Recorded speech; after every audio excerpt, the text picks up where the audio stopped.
अस्सलाम वालेकुम। पूरी दुनिया को सूदी निज़ाम पर चलाने वाले खुद अपने ऊपर सूद को हराम करार देते हैं। आज दुनिया की तकरीबन हर दूसरी प्रोडक्ट में उनकी सरमायाकारी मौजूद है। जी हाँ, आज हम आपको एक ऐसे मुल्क के बारे में दिखाने जा रहे हैं जिसके बारे में दुनिया भर में बहस जारी रहती है। इसराइल। यहूदियों की कामयाबी के राज क्या हैं? उन्होंने दुनिया के मुख्तलिफ शहरों और शोबों में इतना असर और रसूख कैसे हासिल किया? यहूदियों के नज़दीक हफ्ते का दिन क्यों मुक़द्दस समझा जाता है और उस दिन वो क्या खास करते हैं? आज ये सूरत हाल यहाँ तक पहुँच चुकी है कि मस्जिद अक्सा जैसे मुक़द्दस मकाम तक उनकी रसाई हो चुकी है और मुसलमानों को वहाँ जाने में रुकावटों का सामना है। याजूज माजूज के बारे में जो रिवायात बयान की जाती हैं, उनके मुताबिक वो किस दरिया का पानी पी जाएंगे? इन तमाम सवालात के जवाब हम जानेंगे आज की इस खुसूसी वीडियो में। तो आइए, अब हम रवाना होते हैं एक ऐसे सफ़र पर जिसे बहुत से लोग एक मुतनाज़ा और हसास मौजू समझते हैं। इसराइल का सफ़र। इसराइल का सरकारी नाम स्टेट ऑफ इजराइल है। इसकी कुल आबादी तकरीबन 95 लाख के करीब है, जबकि इसका मजमूई रकबा 21,937 मुरब्बा किलोमीटर पर मुश्तमिल है। बहुत से मुसलमानों के नज़दीक ये एक आज़ाद और जायज़ रियासत नहीं, बल्कि फ़लस्तीन की सरजमीन पर कायम एक काबिज़ हुकूमत है। जोग्राफियाई लिहाज से देखा जाए तो इस रियासत के एक तरफ लुबनान, शाम, उर्दुन और मिस्र वाक़े हैं, जबकि दूसरी जानिब बहरा रूम की साहिली पट्टी मौजूद है। इस खित्ते की अहमियत न सिर्फ जोग्राफियाई बल्कि मजहबी और सियासी एतबार से भी इंतहाई ज़्यादा है। अगर दुनिया भर में यहूदी आबादी की बात की जाए तो उस वक्त उनकी तादाद तकरीबन 1,57 लाख के करीब है, जिनमें से लगभग 72 लाख इसराइल में रहते हैं।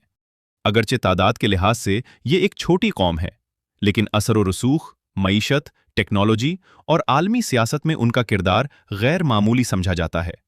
बहुत से मालिक ऐसे हैं जो खुलकर इसके खिलाफ आवाज नहीं उठाते। यहां तक कि कई मुस्लिम ममालिक भी इसे बाकायदा तौर पर तस्लीम कर चुके हैं। वक्त के साथ साथ आलमी सियासत ने ऐसा रुख इख्तियार किया है कि जिन ममालिक से इसराइल को कभी खतरा महसूस होता था, आज उनकी माशी और सियासी हालत इस हद तक कमजोर हो चुकी है कि वो कोई मुअस्सिर किरदार अदा करने के काबिल नहीं रहे। उनमें इराक, शाम और यमन जैसे ममालिक शामिल हैं जो कभी इस खित्ते में अहम हैसियत रखते थे।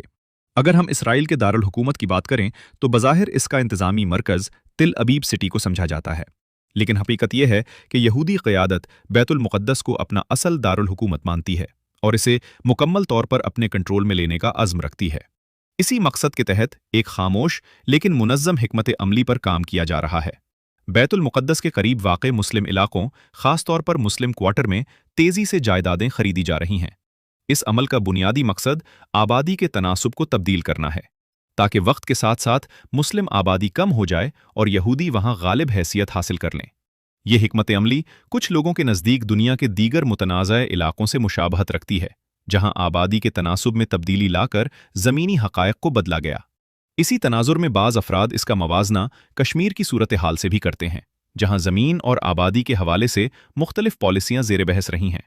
मजीद ये कि इसराइल ने अपने इर्द गिर्द के खित्ते में होने वाली कशीदगी और जंगों के दौरान अपनी पोजीशन को मजबूत किया है। नाक़दीन का कहना है कि इन हालात का सबसे ज़्यादा असर फ़लस्तीन और ख़ास तौर पर गज़ा के आम शहरियों पर पड़ा है, जहां इंसानी मसाइल और मुश्किलात मुसलसल ज़ेर बहस रहती हैं। अगर हम ज़बान की बात करें तो इसराइल में बुनियादी तौर पर इब्रानी ज़बान बोली जाती है, जिसे तारीख़ी तौर पर एक कदीम ज़बान समझा जाता है और मजहबी रिवायात में इसे हज़रत मूसा अलैहिस्सलाम से मंसूब किया जाता है। इसके अलावा अरबी ज़बान भी वहाँ काफ़ी हद तक बोली और समझी जाती है, ख़ास तौर पर अरब आबादी में। इस वीडियो को बनाने का बुनियादी मकसद यही है कि हमारे मुआशरे में इस मौजू के बारे में मालूमात निस्बतन कम हैं। बहुत से लोग इसराइल, इसकी तारीख़, इसकी पॉलिसियों और इसके असरात को गहराई से नहीं जानते। इसीलिए हम इस वीडियो में कोशिश करेंगे कि आपको ऐसे हक़ायक़ और मालूमात फ़राहम करें जो न सिर्फ आपके इल्म में इजाफ़ा करें, बल्कि आपको इस पूरे मामले को एक वसी तनाजुर में समझने में मदद दें। और इसी सिलसिले में एक और अहम नुक्ता भी ज़ेर बहस आएगा, वो नुक्ता जिस पर मुख्तलिफ लोगों की मुख्तलिफ आरा पाई जाती हैं। अक्सर लोग जज्बात में आकर इसराइल को बुरा भला कह देते हैं, लेकिन वो इस बात पर गौर नहीं करते कि इज़राइल का नाम खुद एक अजीम पैगंबर हज़रत याकूब अलैहिस्सलाम से मंसूब है और उनकी औलाद को तारीख़ में बनी इसराइल के नाम से जाना जाता है। यही वो कौम है जिसका ज़िक्र मुख्तलिफ मजहबी रिवायात में बार बार आता है। आज के दौर में अगर हम यहूदी कौम की हालत का जायज़ा लें तो ये बात वाज़े नज़र आती है कि वो माशी तौर पर इंतहाई मजबूत हो चुके हैं। दुनिया की बड़ी बड़ी कंपनियों, मालियाती इदारों और कारोबारी नेटवर्क्स में किसी न किसी सतह पर उनकी सरमायाकारी मौजूद है। यही मुआशी ताकत उन्हें आलमी सतह पर एक नुमाया मकाम फराहम करती है। अगर इसराइल के अंदर सबसे अहम शहर की बात की जाए तो तल अबीब सिटी को एक मरकजी हैसियत हासिल है। ये ना सिर्फ इसराइल का सबसे बड़ा माशी और इक्तिसादी मरकज समझा जाता है, बल्कि उसे मुल्क का सबसे तरक्की याफ्ता शहर भी कहा जाता है। जदीद इमारतें, बिजनेस हब, टेक्नोलॉजी कंपनीज और बैनुल अक़वामी सरमायाकारी, ये सब कुछ तल अबीब को एक जदीद और मुतहर्रिक शहर बनाते हैं। जोग्राफियाई तौर पर यह शहर समंदर के किनारे वाक़ है, जो उसे मज़ीद अहमियत देता है। साहिल समंदर के करीब होने की वजह से यहाँ तिजारत, सयाहत और मईशत को फ़रोग़ हासिल हुआ है। कुछ रिवायात के मुताबिक ये इलाका इस जगह के करीब समझा जाता है जहाँ हज़रत यूनुस अलैहिस्सलाम मछली के पेट में 3 दिन तक जिंदा रहे थे, और जब अल्लाह ताला ने उनकी दुआ कबूल फरमाई तो वो सही सलामत बाहर निकल आए। ये वाक़या इस्लामी तारीख़ में सब्र, तौबा और अल्लाह की रहमत की एक अजीम मिसाल के तौर पर बयान किया जाता है। तल अबीब सिटी का पुराना नाम जाफा था, जो एक कदीम और तारीख़ी बंदरगाही शहर के तौर पर जाना जाता था, लेकिन वक्त के साथ साथ इसका नाम तब्दील होकर तल अबीब रख दिया गया। अब सवाल ये पैदा होता है कि आखिर ये नाम क्यों और कैसे रखा गया।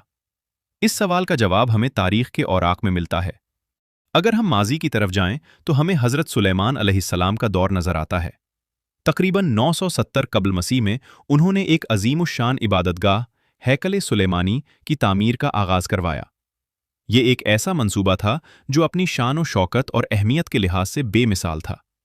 लेकिन तारीख़ हमें बताती है कि इस तामीर के दौरान ही हज़रत सुलेमान अलैहिस्सलाम का इंतकाल हो गया।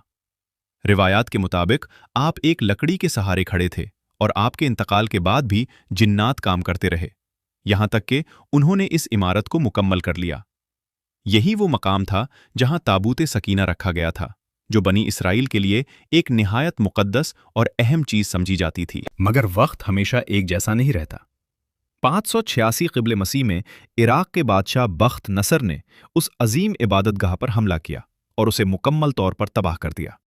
ना सिर्फ इमारत को मिस्मार किया गया, बल्कि लोगों को गुलाम बनाकर ले जाया गया और उस इलाके की पूरी सूरत हाल बदल कर रख दी गई। शहर के बाहर एक नई बस्ती कायम की गई, जहां तारीख के एक अहम मोड़ पर एक ऐसी बस्ती कायम की गई जहां गुलाम बनाकर लाए गए लोगों को रखा गया। इसी बस्ती को बाद में तल अबीब का नाम दिया गया और वक्त के साथ यही नाम कायम रहा। आज भी ये शहर इसी नाम से जाना जाता है और जदीद इसराइल के अहम तरीन शहरों में शुमार होता है। दोस्तों, अगर हम आलमी मईशत का गहराई से जायजा लें तो एक बात वाज़ेह नजर आती है कि सूदी निज़ाम ने पूरी दुनिया को अपनी गिरफ्त में ले रखा है। हैरानकुन तौर पर जिन लोगों को इस निज़ाम से जोड़ा जाता है वो खुद अपनी मजहबी तालीमात में सूद को नाजायज़ करार देते हैं। यही तजाद एक बड़ी बहस को जन्म देता है। आजकल बहुत से लोग इसराइल से जुड़ी मसनूआत का बाइकॉट कर रहे हैं और बज़ाहिर ये एक मुस्बत कदम समझा जाता है। लेकिन अगर हम इस मामले को मज़ीद गहराई से देखें तो ये सवाल पैदा होता है कि क्या सिर्फ मसनूआत का बाइकॉट काफ़ी है? अगर कोई वाकई एक मजबूत और मुअस्सिर मुकाबला करना चाहता है तो उसे निज़ाम की जड़ तक जाना होगा, और वो जड़ है सूदी निज़ाम। अगर इस निज़ाम को चैलेंज किया जाए तो इसके असरात ज़्यादा गहरे और देरपा हो सकते हैं।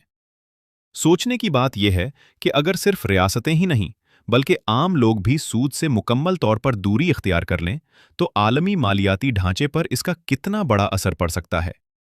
यही वो नुक्ता है जिसे बहुत से लोग असल तब्दीली की बुनियाद समझते हैं। मजहबी नुक्ता नज़र से भी सूद को एक संगीन मामला करार दिया गया है और इसी वजह से इस पर बहस हमेशा से जारी रही है।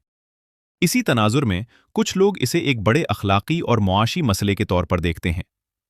अगर हम सफरी पाबंदियों की बात करें तो एक दिलचस्प हकीकत यह है कि पाकिस्तान के पासपोर्ट पर वाज़ेह तौर पर दर्ज होता है कि ये इसराइल के अलावा दुनिया के तमाम ममालिक के लिए कारामद है। इसी वजह से आम पाकिस्तानी शहरी इसराइल या बैतुल मुक़द्दस का सफ़र नहीं कर सकते। इसराइल के अंदरूनी मुआशरे को देखा जाए तो एक चीज़ जो नुमाया नज़र आती है वो है बाहमी इत्तेहाद। वहाँ रहने वाले यहूदी अक्सर एक दूसरे के साथ मजबूत ताल्लुक़ और इत्तेफाक रखते हैं और यही चीज़ उनकी तरक्की के अवामिल में शुमार की जाती है।